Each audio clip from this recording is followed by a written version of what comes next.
Hello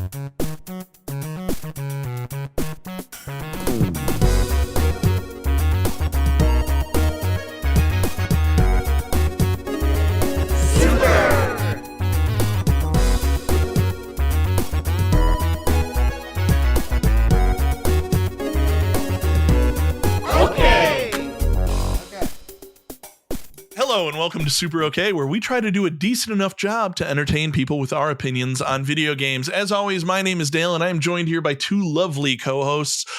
Brodie, how are you? I am doing good. I am also extremely full because I just ate an irresponsibly large amount of Five Guys food, and so like I'm dragging a little bit, but I'm hoping to get the energy going. You know, Define. How much? Yeah, what is so an here's the irresponsible thing. amount? So here's the thing, like. There's only one thing, in my opinion, that you could scale up when you eat at a place like that. You eat a burger, you can add a shake, stuff like that. But like sometimes you order fries and they give you like 7 bags of fries for no apparent reason. And so Mare showed up with like a nearly full bag of fries. And like, it's one of those things where I wasn't paying attention. I just kept eating and kept eating. And then I stopped when I was like, oh, this is going to be a problem. Like, I'm going to have to go to sleep in the next 20 minutes to make this work. Okay, so that's like an above average amount, but that's not an irresponsible amount. Well, if you had said you had gotten 2 burgers from Five Guys, I would have that would be too much. Stopped the podcast. Double, triple patties on those burgers. Yeah. Okay. No? Okay. All right. Sorry. So like by my own standards, I ate too much. We'll just say that. Fair enough. Sure, it wasn't like a Herculean amount of food. No, but it was definitely enough so that I did the like Thanksgiving Day thing where I like lean back in my chair and I'm like, oh. I'm not moving for the next 3 hours. The Thanksgiving Day thing over. when you just fall asleep. Yeah, when you just you catch a couple hours in a chair. Yeah, get the meat sweats going. Yeah, you bet. In there. All right, Mel, you're also here, and Hi. I'm glad for that. How are you? I am doing super great, but I'm also like very tired at the same time. Yeah, that makes a lot of sense to me. Why are you tired? Because I'm jet lagged, but we will talk more about that during our highlight of the week section. Spoilers! Hey, we do a highlight of the week every week, and it's a thing that we talk about where it's a thing that made our week a little bit brighter, a little bit better, a little bit nicer. And this is the first week of the year, and I'll be honest with you guys. I'm going to go first because mine's a bit of a bummer. I had probably one of the worst weeks of my life last year. Both Ange and I had COVID, and that sucked. But also a couple episodes ago, I had talked about how Drake had been diagnosed with some kidney failure. And last week, we unfortunately had to put him down on Thursday. Well, both of us had COVID, and it sucked all around. You know, he was like having trouble breathing and all this crazy shit. He had internal bleeding, and we took him to the vet, and they were like, yeah, we can do surgery and maybe get 3 months out of him. And it's $10,000 or you can euthanize him. And we were like, oh no, money and capitalism sucks. And I want 3 more months with my dog, but also like that's a chunk of our house and our ability to like adopt kids in the future and all of that. And so we had to make the tough decision to put him down. And they were great. I want to make this abundantly clear. Blue Pearl Emergency Vet was absolutely amazing. We both had COVID and they were like, you can't come in, so we'll euthanize him in the car while you guys are holding him. Like it was they did the best that they possibly could have, right? So that way he didn't have to be alone throughout all of it. And Mel is about to cry, which means I might start crying. Yeah. But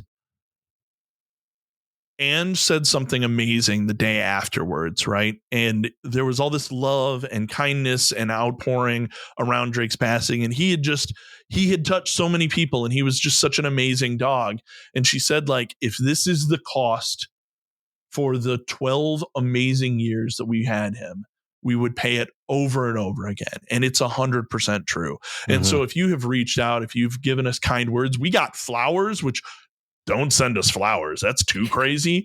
But like, you know, people were donating to various animal causes in his name and like all of these awesome things.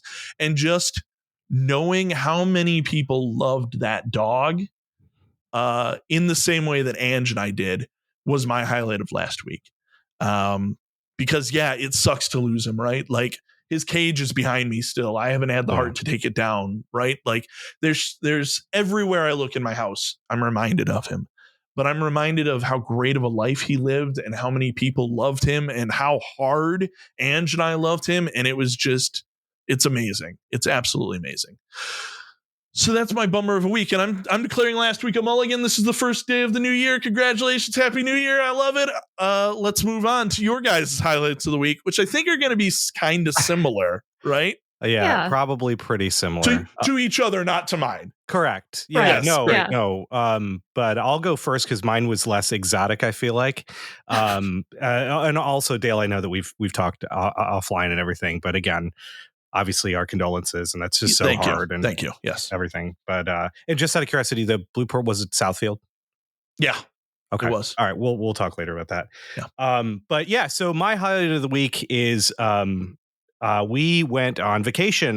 One of the previous podcasts we had, we were saying we were going to New Orleans, and we did that. We were there for Orleans. So I was going to say, where are you going? So one of the really funny things is like immediately when we got there, that the people around were like, basically the city has one rule, and it's you don't fucking say Nolans. Like, don't fucking say it. We hate everybody who says Nolans. So I was like, fine, New Orleans. But no, it was a wild trip. It was probably the most expensive trip I've ever taken as an adult, like on my own dime, because we just ended up, I mean, it's a city that you like eat and drink through. So, and it's a city, it's probably the wildest city I've ever been to in terms of like cocktails are everywhere. People are drinking alcohol all over the place. Like I would imagine that if you're a recovering alcoholic, it's the hardest city to be in the world. You can't go to the art museum without people walking around with cocktails and stuff. Really? It's fucking wild. Yes. That's crazy. They sell it there too, or no? Yes, yeah, they have like I think it's called the Noma Cafe at the art museum in the city park, has like a full service bar in it, and they have like featured cocktails and stuff. So we stayed in the French Quarter, which was a total shit show, and I won't recommend it for anybody who like has kids or anything like that. There's some hotels that are out in the Garden District that are way nicer, but the French Quarter was like wild, and there's a bunch of history, and there are some good restaurants there. But anyways, can you please just very quickly define shit show? Okay, yeah. So I saw vomit multiple times a day, every day on the street. Like that's horrible. Especially at like they have streetcars that run up and down Canal Street and St. Charles Street, and helps you get around the city. There's basically like 2 or 3 lines, and it's a pretty small system, but it's effective. But yeah, at the stops, vomit all over the place. Oh no. We were there for New Year's Eve, and New Year's Eve on Bourbon Street was a fucking mess. It just felt like being at the most crazy college party I'd ever been to at Michigan State, where you look in any direction and there's maybe 50,000 people in everywhere. And since we stayed at the Royal Sonesta, it was right in the heart of Bourbon Street, where it was a shit show. It was, we walked out our front door and there were, like I said, 100,000 people right outside our front door. I don't know how they soundproofed the hotel that well, because we like barely ever heard anything outside. Wow. But anyways, it was a wild trip. It's good to be home. We ate some good meals, really good seafood, had a lot of really good cocktails. In need of a couple days off from eating and drinking, I feel like, to catch up from everything. But I will say this, that right beforehand, I got a Steam Deck, and that was my Christmas present, and I fucking love that thing. I took it with me on the trip. I played a bunch of games like Peggle, even like Monster Hunter Rise, while we had an hour here, an hour there between tours and stuff, and it was so good. I can't say enough about how my expectations were wrong about that thing, and I absolutely fucking love it. So I can't wait to keep playing. I don't think I've played anything but Steam Deck since I got it. So that's nice. Yeah, it's awesome. Did you say Peggle or Peglin? Well, I have both on there. My Peglin keeps being weird though, and deactivates my A button every once in a while. So I haven't figured out how to fix that. Oh, yeah, that's a known issue. It is a known issue on the Steam Deck. Yeah. Oh, I have that same issue on mine. Okay. But Peggle, I ended up playing a bunch of too, and I mean Peggle is Peggle. Peggle's fucking great. Yeah, it's great. So that's a perfect deck game. So, anyways, good trip. But I was the less exotic of the two. Mel, why don't you tell the listeners about your trip? Yeah, so I just came back on Friday from Thailand, and I was there for about 3.5 weeks or so. And we pretty much traveled like in Bangkok, and then like down to some islands, and then to up north of Thailand, and we ate like tons and tons of food every single day. Like I'm talking breakfast, lunch, and dinner. Where like I after dinner, I'm like eyes glazed over. I can't hear anybody. I can't see anything. I'm just focused on like just being so full. Your senses shut down just Everything. to like My whole put body. energy towards your digestion. Exactly. Like I literally probably like blacked out a few times after dinner because I'm just like I'm so full. Like I can't talk to anybody right now. But it was like just so good to be around like a lot of my family members. I haven't seen like some of them in like 10 years, 8 years. And then seeing my grandparents because it was really difficult because they're getting old now. I think my grandpa is like 90 years old. And he like can't hear very well, like he can't talk very well, but he still drives, which is I think is insane because like Bangkok traffic is like crazy. And I don't understand like how he can like take his car and get out of the house. It was just wild. But other than that, like I had some like amazing dishes. We got to see some amazing things. Like Josh got to meet like more of my family, which was really cool. And yeah, I'm really sad that I'm back home. Fair. But I'm really happy that I'm here with you guys. So, you know, it's a very bittersweet feeling. So Mel, what do I you get think that. the best thing you ate while you were over there was? Ooh.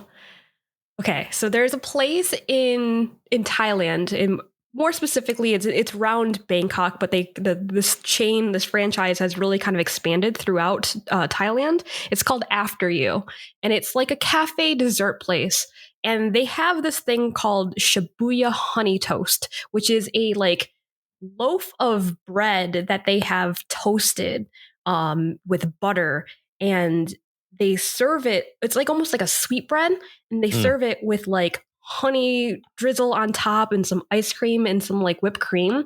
It's warm toast with like cold ice cream. Like because it's toast, it's like crispy on the outside and really soft on the inside. And it's like one of my favorite things in the whole entire world. That Like sounds awesome. You put it in your mouth and it's just like this magical, like soft, fluffy, crispy, but like also like creamy because of the ice cream bite that you're just like in love with because it just hits all your senses. It sounds so insanely good. It is so good.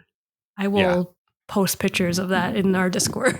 Like egregiously good. Yes. Yeah. God. Oh. Yeah, I'm painfully full, and I might try to eat one of those if it was put in front of me right now. Oh my gosh, you can't help but just be like, yes, I'm going to have the whole entire thing. Sure. Yeah, that's what it sounds like. That's awesome. Oh, man. It sounds so good. And you said that this is like a chain. Is it like street food or is it like you go into a restaurant? It's like a little cafe. So like you order from like the counter or whatever, and then like they bring out the drinks and the dessert to your table. Nice. So it's not like you're walking around and you just like kick open a trash can and there's like food. Nope. It's definitely classier than that. Well, that's different than video games because that's a thing that'll happen where you'll just be walking along and you kick a trash can and there's food in it. And so this week, instead of doing our normal deep dive into a single concept or subject, we are going to celebrate the inherent goofiness that we take for granted in video games. Things like eating wheels of cheese or trash food or I don't know. There's a million things. We're calling this week's episode Because Video Games. It's a love letter to all of the various video game tropes. I mean, imagine this. You're standing atop a building, looking down at a city below. You realize you need to do something like a block away.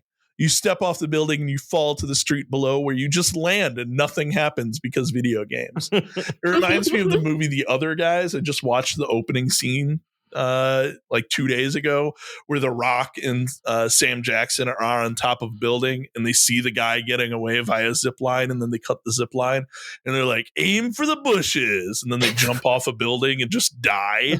That doesn't happen in video games because sometimes they just remove fall damage, right? Sometimes it's there, but it's one of those things where we're just like, yeah, that's fine. In fact, I'll be perfectly honest with you. I much prefer games where there's no fall damage. Yep. I much prefer it. But it's ridiculous. You should take damage if you fall. It's pretty insane. So today we're going to talk about all of those various things that are like, yeah, I'm cool with that because it's a video game. So let's go with the classic Super OK. Obviously, this probably didn't happen with the first video game that you played. It was probably something that you realized later in life. But what is a classic video game trope that happened to you in a game that, while absurd, was something that you kind of expected? So for me, I think it was just in the original Mario Brothers.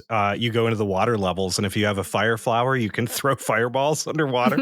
And like I think at the for many, many years of my life, I was just like, well, yeah, it's an attack. And, Mario only has like 2 attacks. So you do the attack underwater. It just happens.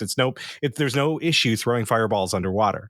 I think probably that was the earliest exposure to it. Aside from that, it would have been like the wacky ways you get around the environments, like again in Mario, where it's like, oh, I'll just jump in this big fucking pipe. Like I'll just this is fine. And the pipe will take me sideways. I'll just be kind of like, I don't know, just kind of prone, like shooting through a tube. Yeah, okay. So I think I was gonna say, like, I think it's also interesting, like, when you play it for the first time, you take this pipe and you're like, where does it take me? Like, I'm just trusting this pipe to take me somewhere. Yep. Yeah. Well, and I don't think, like, if it was the very first time you played Mario, you probably wouldn't even know that you can take pipes until the end of World 1-1, where Mario walks into the pipe to go down to World 1-2. And then, of course, there are other pipes that you can take in World 1-1 once you know that. But, like, when the game introduces you to it, you're just like, oh, I just walked into a sideways pipe and now I'm underground and there's no light sources. Here's another one. There's no light sources, but you can see perfectly. Mario has awesome dark vision and total fucking blackness. Mario is absolutely full of them, but like, you just go along with it because it's a video game. Right. Brodie, I'm not going to lie to you. You've blown my mind twice in one answer. Yes. Because until this very moment, I had not considered the fact that fireballs shouldn't work underwater. Right? But also, I had not thought about the fact that if you go into a pipe and you're underground, there's not a light source. Not at all. Right? I had those two things had not even like crossed my mind until this. Like it was just like so ingrained into my video game thought process that I was like, oh yeah, there's not a fucking lamp down there. There's nothing. There's nothing. Like, and there's nothing. It's funny because in Zelda, like the original Zelda, they put like open flames places where you just see like there is a just ambient fire there. It doesn't look like anything, but it's just fire. And they answered that question. But in Mario, they're like, nah, we think people will just be fine with it. You're underground now, but you're fine. You won't be there forever. It's okay. Yeah, it's a well-lit cave. That is wild to me. I'm going to go with the one that I mentioned at the top of the episode, which is the famous trash can with a full rotisserie chicken in it. Love it. Like, I have so many questions. Who threw a whole chicken away? Why am I okay with eating it?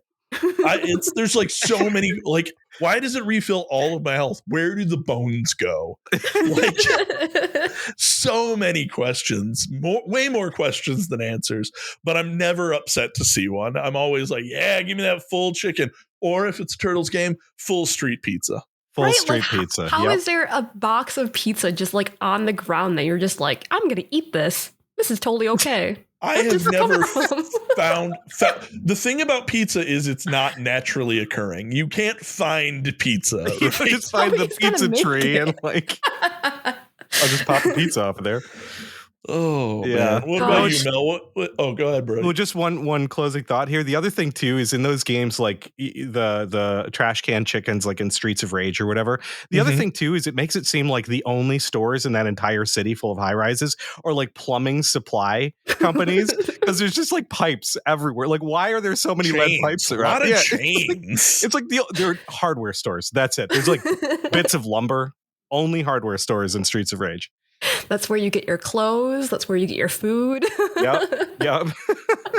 Because you buy the trash can and then you kick it until chicken comes out. There you go.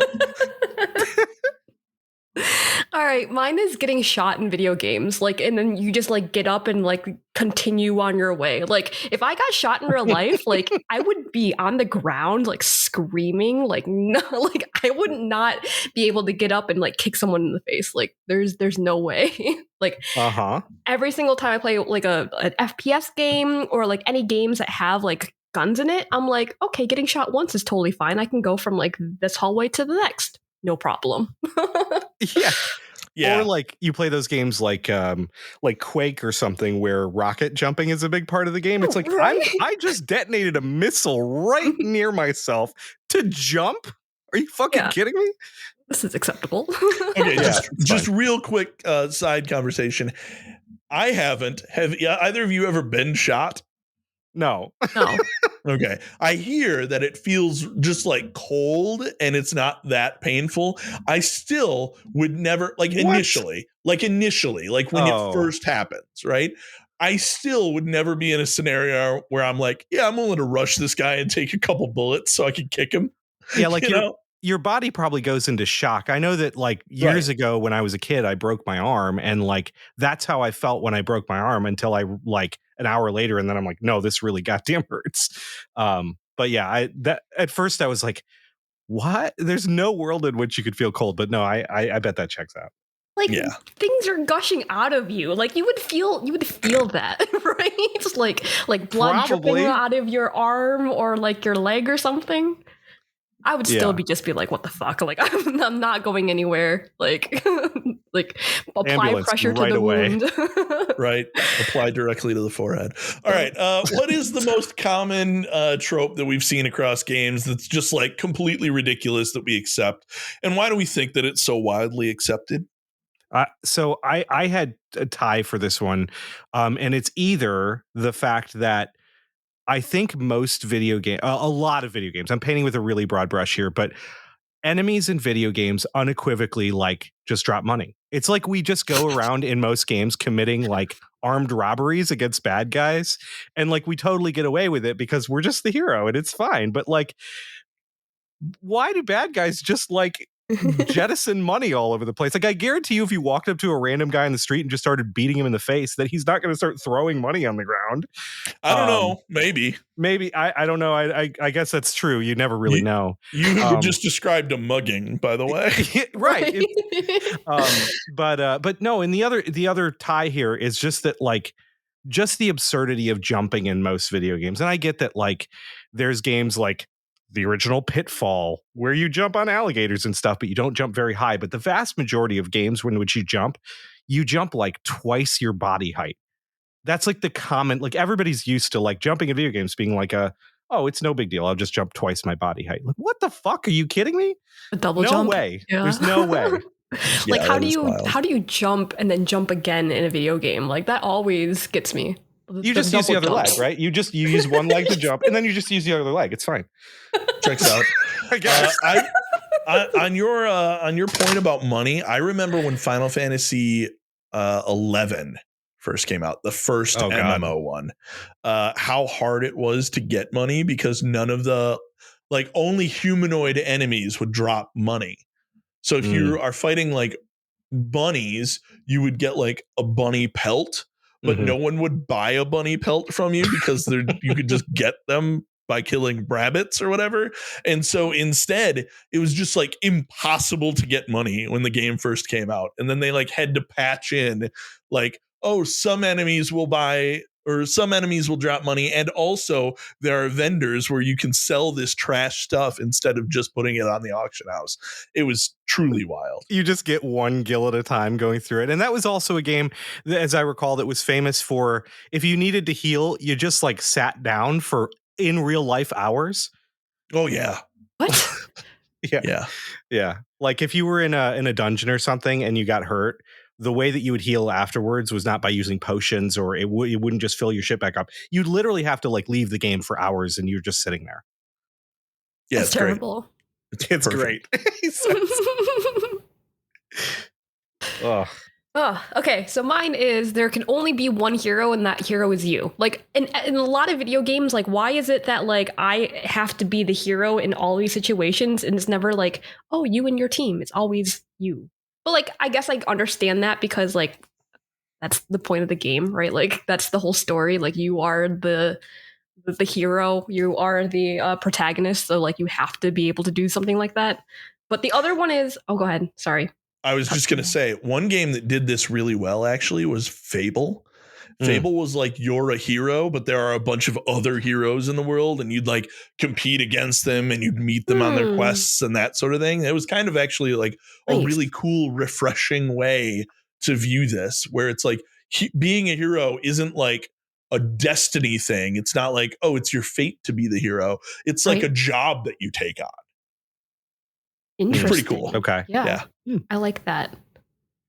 Anyway, I'm sorry to interrupt. Go ahead. No, it's totally cool. That's totally cool. I was like literally thinking about like, oh, I wish more games did something like that, where it was just like there are other things, like other people that are like interacting with the world. It's not just you that's like affecting the gameplay.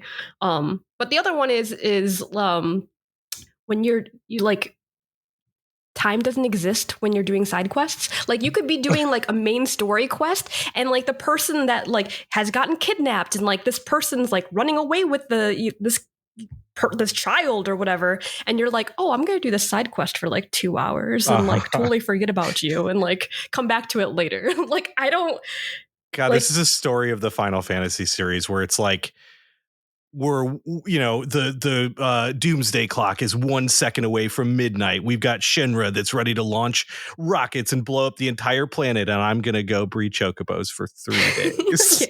I'm gonna go fishing. Right, exactly. Full days. Yeah. Yeah. It's so funny. And Dale, the thing that you called out about the main characters and stuff makes MMOs so weird, especially like Destiny. It's like, okay, I'm supposed to be the hero in a world full of other chosen one heroes. Like every game is like that. Final Fantasy 14 eventually starts to kind of like dismantle that a little bit and dive into that. But like for the most part, games are like, you are the hero of existence. And so are those other 2 million people that are playing the game. That you like have to team up with, but it's you, Guardian. It's you. Your light specifically. And it's like conveniently they'll forget about all of your accomplishments. Like when there's a new thing, it's like, oh, the worm god is here and you've never fought anything like it except for all of the other worm gods you've defeated. Right. Or like, also, can you go deliver cookies for me? Yeah, exactly. Right? Go fetch this item for me, and then I'll trust you to do my quest. That was the thing that got me in Final Fantasy 14. All of the different places. I've saved the world 3 times. Why do you need me to like deliver seeds so you'll trust me? Just hire a task rabbit, man. Like, get your shit together. One thing to Mel's point about the time not existing during side quests, Mass Effect 2 did that really well, where you get to a certain point in the game and the collectors begin attacking, and then if you start doing like side quests and stuff, crew members on your ship die. Oh, cool. Because of that. And it's like, but if you don't do those side quests, crew members in your team might die.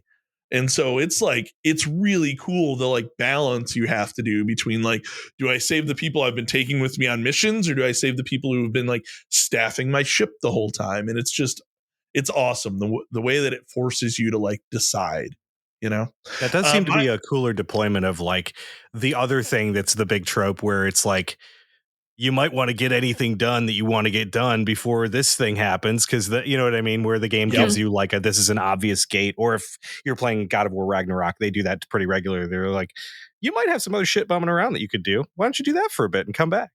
Yeah, Odin will wait. I promise. It's cool. He's chilling. Yeah, it's fine. My answer for this is health just sort of regenning if you don't take damage for long enough.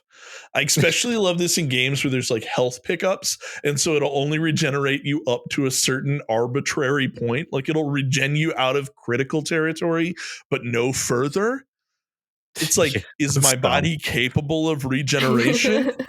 If it is, why is it limited? Oh, that's right, because video games. Like, you just And these are the same type of games that like don't include mechanics that of like sleep, right? It's like you never sleep, you never go to the bathroom, you probably don't eat anything, but like it's cool because standing around will heal you to a point.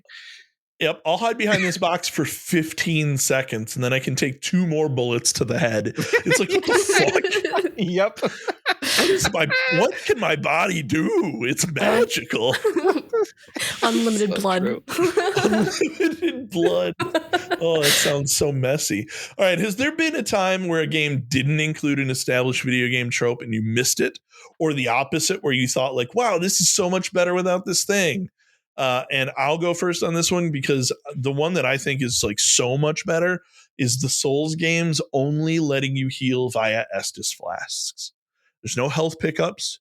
There's no like ground chicken. There's no health regen without specific items or spells. I think that it really helps to build the world, but it also helps to build a tension where every time you get hit, it matters. Every time that you fail a dodge or walk into a trap or something like that, it matters. And the fact that the only way to regain those Estus flasks is to go back to a campsite, which also regenerates all of the enemies. Yeah. Yep. It really helps to build that world and make it a push and pull between like, okay, do I want to try this whole area again, or do I push forward, or like, what do I want to do? I think that getting away from that trope inside the Souls games really adds to the like atmosphere of the game.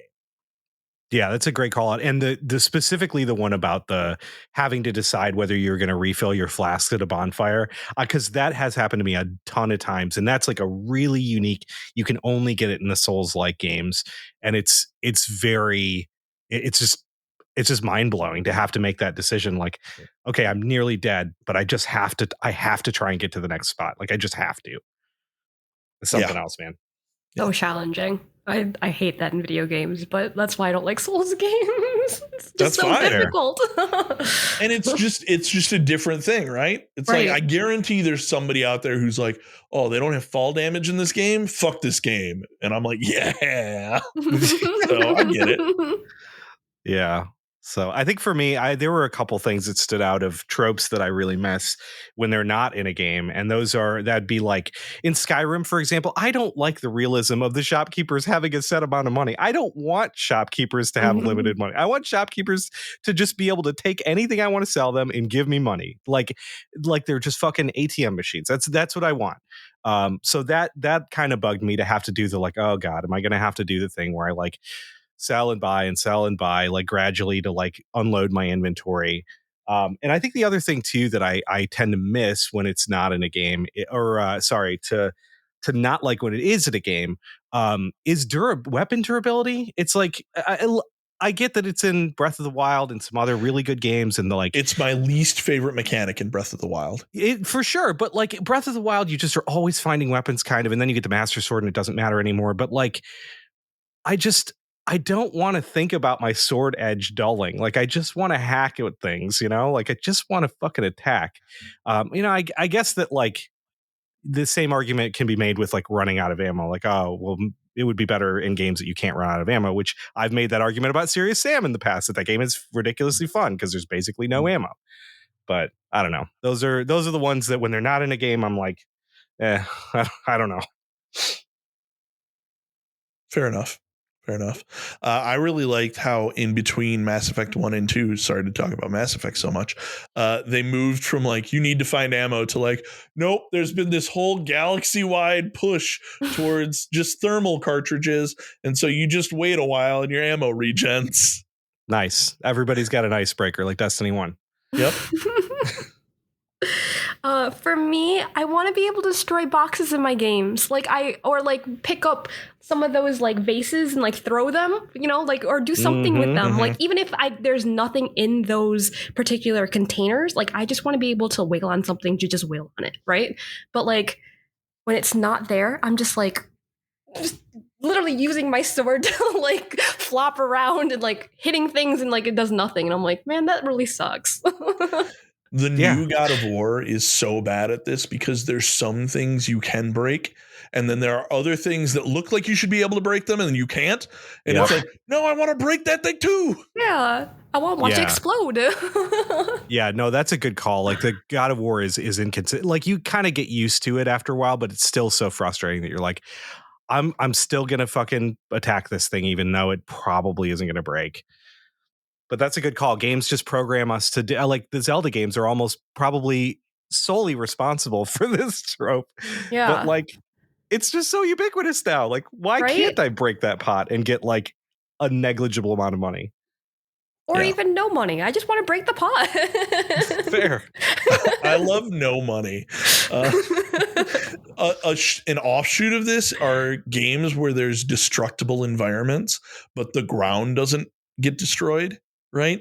So it's like you're playing a game like a Fortnite or whatever, and you shoot a rocket and the building explodes, but there's no crater in the ground. Yeah, this was like Black, I think the game was back in PlayStation 2 that had destructible environments, but the ground was invulnerable. Although I will say that if you guys have played Red Faction, that was always a game that was famous for like, oh, you can just start shooting a rocket at the floor or wherever you want. And the catch was that like there was never anything in there. Like, if you ever wanted to just like drill a hole through something, unless it was part of the plot, you weren't going to do anything with it. But no, that's a fair call. Like, why isn't the floor being damaged? This is stupid. Yeah. I did love Red Faction. It was kind of off the wall, but it wasn't totally off the wall. Mm-hmm. So let's talk about games that are totally off the wall, like Goat Simulator, Katamari Damacy, etc. Do those types of games tend to have more because video games moments, or is it just that the weirdness that they bring to the table is a solid enough part of the game that it's like a core mechanic? Like, what's your thought on that? I think it's just cost of admission, right? Like those things are so thematic usually that like, you know what you're getting into when you buy it, or you don't. And you realize like a couple minutes into it that you're like, okay, this is totally fucking ridiculous. Games like, oh God, no, Deer with a gun.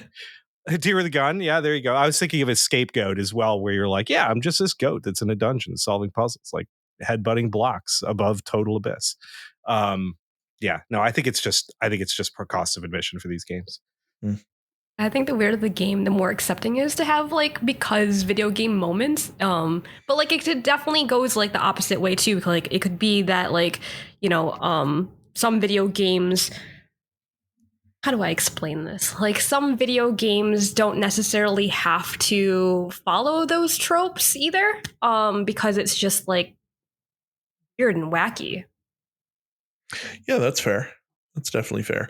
I feel like the more experimental a game is, the more likely they are to be able to skirt video game tropes by disengaging with those systems completely. Like if you think about like Katamari, there's no money because there's no economy. There's no item shop. You don't have to worry about money because money is just not a mechanic in the game, right? Like Goat Simulator doesn't have a health bar because there's no health in the game. You're just like a crazy invincible goat. And so it doesn't need health pickups. So you don't have to find like health to keep going because they've just decided to disengage completely with that system. And I think that that's a really cool part about these experimental games. Like I just finished Citizen Sleeper, which by the way, if you haven't had a chance to play through Citizen Sleeper, it's amazing. It is a game that has no block button. And the reason it has no block button is because there's no combat in the video game at all. And so it doesn't need a block button because you can't fight anybody. And it's like, it would be ridiculous if there was a block button. It would be ridiculous if it was like, oh, your guns have durability because you don't ever shoot a gun.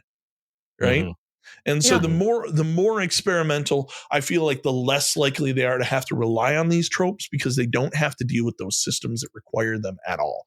And I think that that's a really cool way to that they get to interact with video games as a whole without necessarily having to fall back on those familiar things. And honestly, because of that, a lot of these more experimental video games feel fresher and newer because they don't rely on knowledge that you've built in past video games that have relied on these tropes. One of these days I'll learn how to talk. No, that's a fair point. That's a fair point. Or they're just like, a lot of the points of some of these games is to tell a story or to relay a message, right?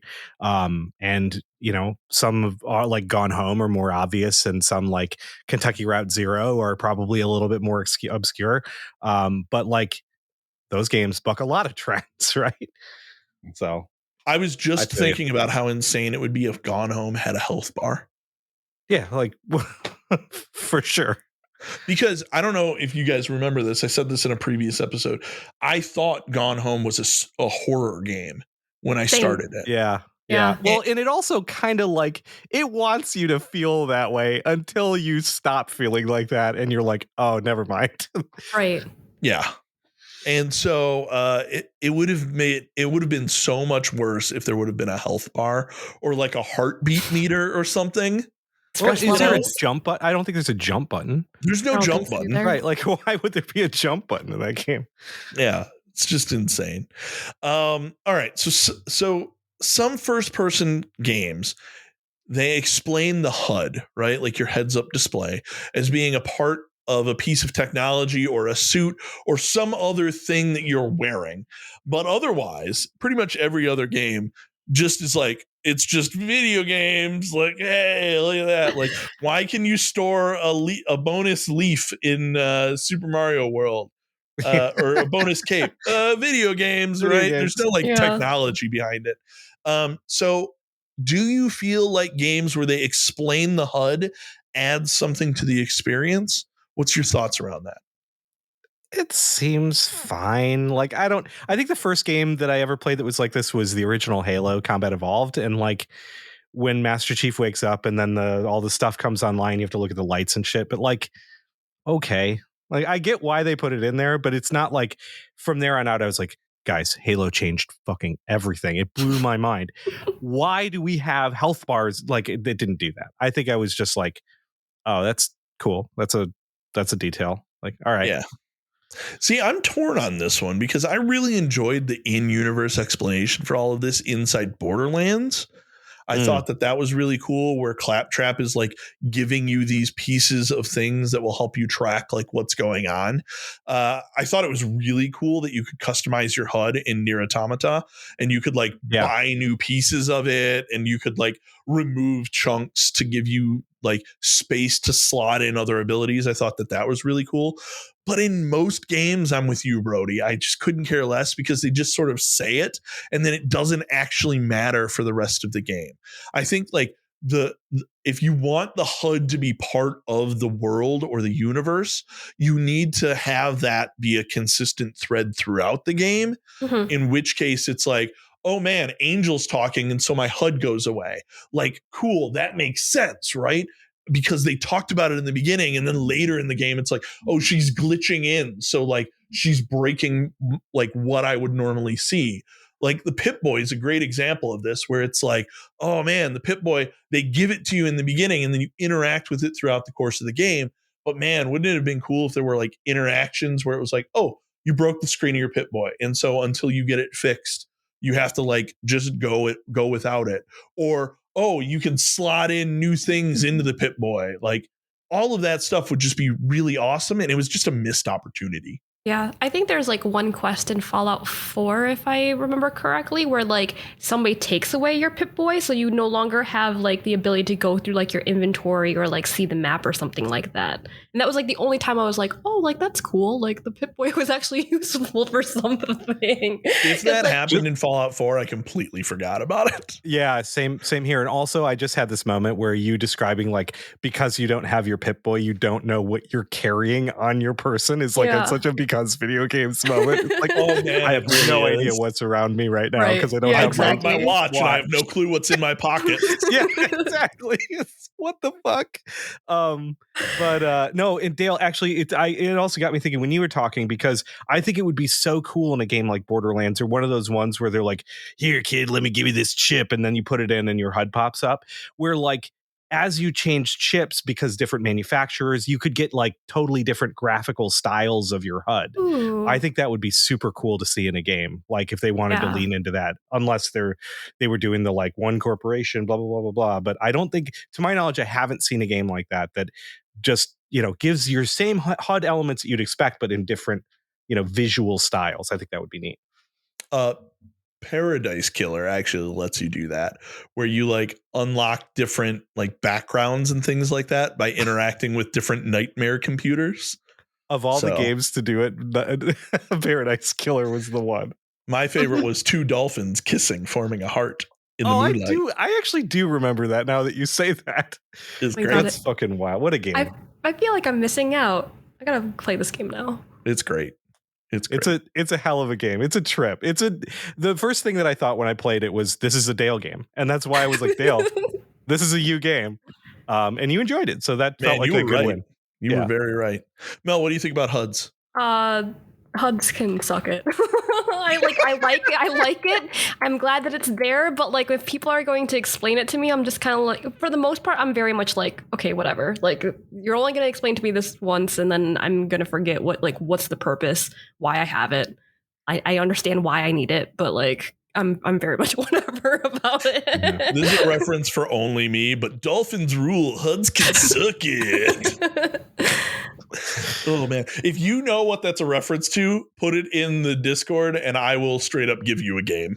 I will straight up give you a Steam code. I'm not kidding. Or in the Twitter, or attached to the Mastodon or wherever. Just tell me what that's a reference to, you get a free Steam game. It'll be a good one too, awesome. I promise. All right, let's move on. So I just kind of want to open it up at this point and just kind of like, let's talk about some funny because video game stories that celebrate the silliness inherent in our chosen hobby. And we'll just go round robin here, rapid fire moments. So anybody just feel free to start and we'll just go through all of the ones we got. All right. Sorry, just for clarification, should I keep going or just drop one and move on? Drop one and we'll go round table, baby. All right. So my first one is going to be something that happened recently. Mare was playing Assassin's Creed Valhalla. She was riding a horse and she got into a ditch and realized that couldn't get the horse out. And then the most video game solution popped up. Oh, yeah. Well, you get on the horse and you fast travel. When you get out of fast traveling, you're still on the horse and you're out of the ditch. There you go. Because video games. That's amazing. Skyrim, because eating blocks of cheese regains health in the middle of battle. Like you can pause it and then just eat a buttload of cheese and then be at full health. Yep. Time totally stops. I'm going to combine both of yours. Skyrim, mountain climbing horse. Just horse goes vertical on the side of a mountain, just fully vertical. No grip, just straight up and down. Horse, you on its back, climb mountain. Perfect. Video games. I love it. Divinity Original Sin, Mare would go around and these are all Mare stories apparently. Mare would go around stealing artwork from people's bars and then selling it to the bar proprietor. Like you wouldn't know what fucking art was just behind you a second ago. And why is somebody at a bar trying to sell art to the bartender? Because video games. I love it. I love anytime you can steal something from someone and sell it back to them. Immediately, oh yes. Gosh, that's hilarious. Sometimes less clothing equals more armor. So like when you're looking at your character, you're like in a bikini and like somehow that has more armor than like a leather like jacket. But only for female characters. I wonder why that is. Weird. So weird. So weird. I wonder, Fucking that's video weird. Game. So weird. I'm going to go the opposite direction. Almost every Western RPG, encumbrance being a switch instead of a sliding scale. So it's like, oh, I picked up a pen and now I can't walk or fast travel or jump. Like I could do all of those things before when I was carrying 200 pounds. But now that I'm at 200.5 pounds because I picked up this pen right here. Oh, I can't jump anymore. What? Yeah, never mind the fact that my inventory has 700 coffee mugs because I shoot it out of my rocket launcher. Right, exactly. So stupid. Oh, man. My next one is from Monster Hunter, that like the canteen, you sit down and at the canteen and you order a meal and then you do major athletic feats to kill these giant monsters after eating probably in the neighborhood of 40,000 plus calories plus like a gallon of beer. No fucking way. Because video games. You ate a hamburger and a large amount of fries and you almost called out of doing this podcast. Yeah. And that was like a tenth of the calories of this. And all I had to do was sit in a chair and talk. Yep. Oh, gosh. In stealth games, sometimes you can be in the like just out in the open and an NPC sees you and then you're like, oh shit, and you run behind a corner and they're like, oh, I guess it's nothing. Didn't see anything. And keeps on walking away. I love that sort of shit. I love You it shoot too. somebody in the head and then you hide and they're like, I guess it was the wind. Yeah. The wind is throwing arrows at you? Where the fuck do you live, you maniac? Oh god. I'm a big fan of how in extreme sports games, the balance meter gets harder the longer you're in a move. It's just always hard. like it doesn't get harder the longer it's just like hard. It's just like difficult to do. There's no reason for the difficulty to get higher the longer you're in like a manual or whatever. Just fucking get rid of it. Love it. Another one from JRPGs. The fucking NPCs are the characters that die in games with revive items that just can't be revived. You're like, oh, I've got this Phoenix down, but Aerith's full dead. Like Phoenix down won't work. Why? Don't know. Yep. Gosh. I don't know if I have another one. I honestly don't. That's fine. I've got another one. Health bar based shooters where a bullet to the head is just some red around the edges of the screen until you heal, instead of like, a grisly murder. Yeah, continuing theme from earlier. That's right? For sure. And in my last one, the last one that I have here is just that like any game that has any sort of exploration mechanics that you almost invariably do the thing where it's like, oh, I can't get up the side of the hill. I'm just going to run against it and spam the jump button and usually get up. Like it usually works. Like if in real life, if you try to jump against a surface or climb it and it doesn't work, you're not just going to keep jumping against it until you get up the fucking hill. So that's very true. Yeah. I just thought of another one, which is in RPGs where the villain joins your party, you never just kill him. Like that's if there's like, oh, this guy like destroyed my town, and then like later in the game it's like, oh, you've got to team up with him to like defeat this larger evil. It's like, fuck no, I don't. I'm gonna shiv that bastard when he's not looking, and then I'll deal with the greater evil myself. Gosh, that's fair. That's great. Ugh. Fair. All right, I got one. In escort missions, sometimes if you run away like too far away from the person you're escorting, like you instantly fail. Like that person's behind you, they can see you. How did I fail this mission? Because they're still walking towards me. But also like escort missions, this is another because video games thing, because escort missions for the most part treat the person you're escorting as like not a human being at all. Like no intelligence, no fucking sense of what's going on. So you're just like dragging someone around by the hand. It's like, no, this person is a human being. You could communicate with them. They could do things. No, they're just a meat slab that you're dragging around. Ugh. Yeah. One of the things that I like most about BioShock Infinite, because Elizabeth, who's your companion in that game, shout out to Mel for reminding me in a previous Broken recording, is amazing. She'll like help you with combat. She'll like throw out portals once you unlock that ability. Yeah. Spoiler, there's portals, and she'll like throw ammo to you and like all this other cool stuff. And it's just a much better way of doing the escort mission trope than what everyone else does. So great call. All right. Any other tropes that we want to talk about? Any that we've thought about? Any that have just come to mind? I think I am all out.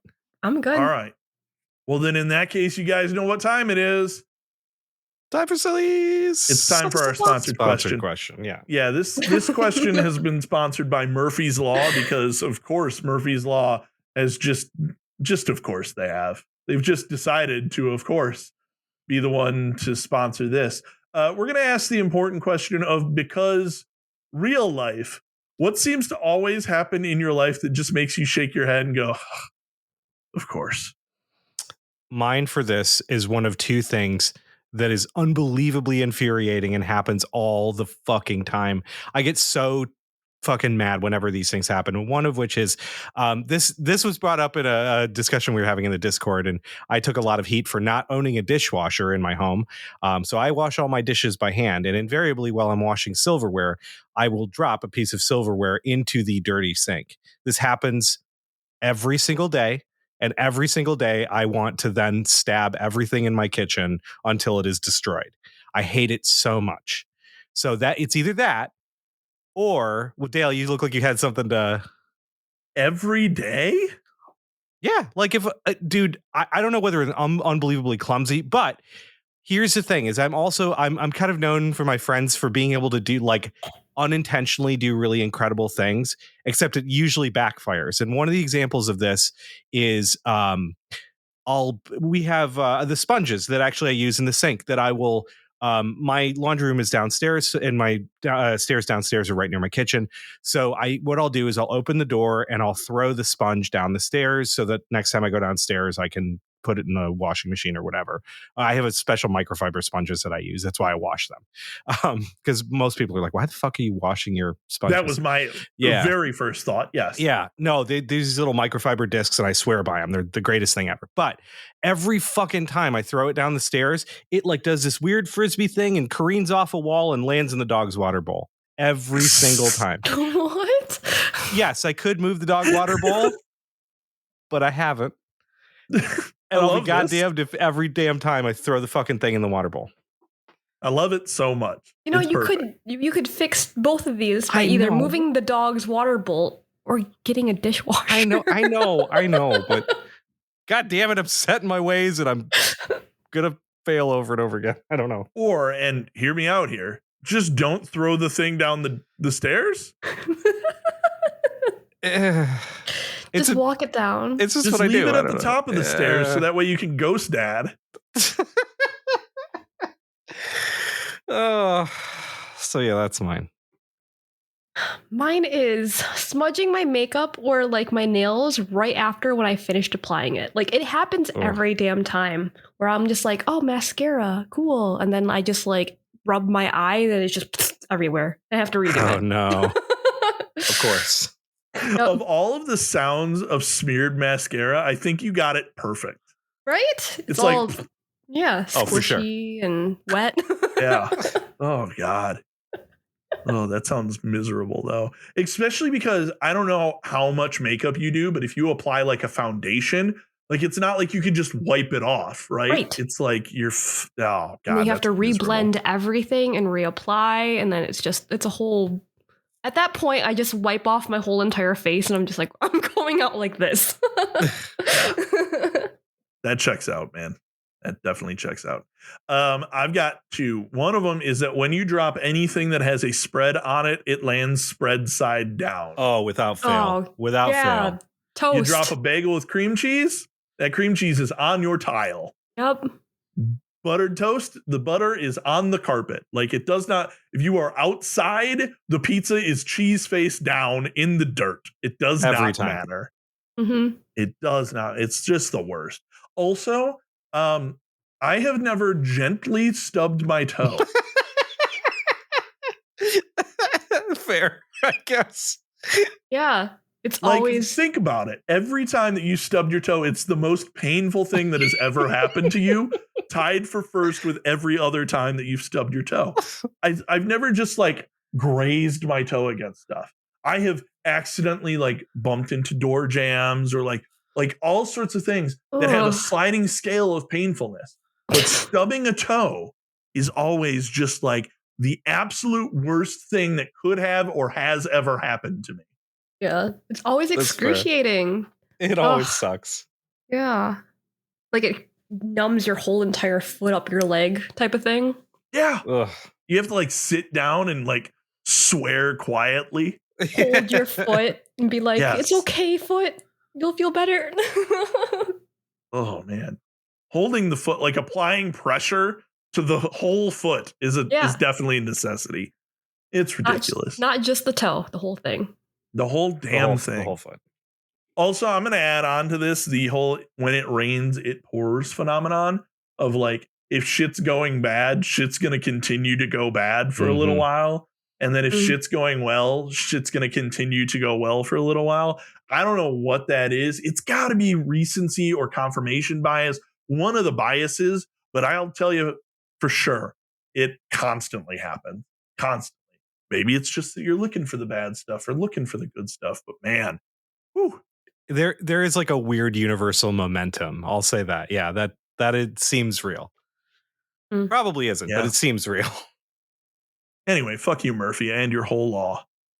Also, Dan. Also, Dan. Rip. Yeah. Yeah. We love you, Dan. We do. Anybody got anything else to say about video game tropes, because video games, anything like that? I would love to know what our listeners because video game moments are. Like things that we didn't talk about. So like, please put that in our Discord because like I want to hear what you have to say. Please. Yeah. Head over to the podcast discussion channel. We want to hear all of these. And if you're like, I'm not in the Discord, fucking get in the Discord, scrub. Yeah, come hang out. It's fun. Yeah. You can find the information about the Discord on our Twitter or on our website, superokpodcast.com.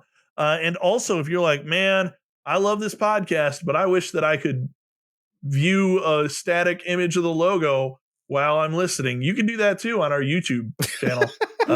What a sales pitch. Wow. That's a place you can do that at. And if you didn't know we had a YouTube channel, man, is there a subscribe button for you? Also, tell your friends and family all about this. It's the best. Yeah. I don't know, man. Some places, like you'll work a place and it's like, oh, I can't download a podcast, but I can watch a YouTube video. Like, great. Listen to us while you work. Like, it's just another avenue for the humans. All right. Anything else that we should say about this? Tell the people where you can be found then. You could find me right now. I think in the Discord as Arborescence. I am Melephant. Are we still on Twitter? Like, is Twitter still a thing that we can Twitter start is using? Technically still a thing. Right. Well, I'm also there too. Yeah, I'm working on automation so that way when I post to our Mastodon, it'll just auto post over into the Twitter. So that way we don't have to lose all of the people who have engaged us on Twitter. But if you want to engage on us on Mastodon, it's Super OK Podcast, I believe at .party. So Super OK Podcast .mastodon.party is where you'll find us there. Thanks. Yeah, join us. Mastodon's fun. It's great. And George Takei is also there. And so it's us and George Takei. And man, Neil Gaiman, he's there. There's a lot of cool people on Mastodon these days, considering Twitter is just, it's like spiraling down Dante's Infernal, the hellscapes. Like every week it gets worse. It's insane. So, all right. I wish I was on vacation. Yeah. I wish there was a better social media option. All right. Thanks for listening. If you're listening, I hope you have a super okay day. Goodbye. Goodbye, everybody. Bye.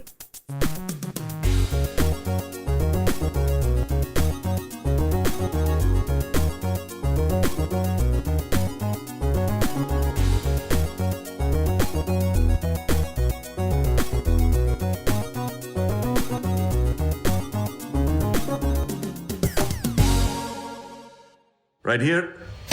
I'm Zangief. I'm bad guy. Hi, Zangief.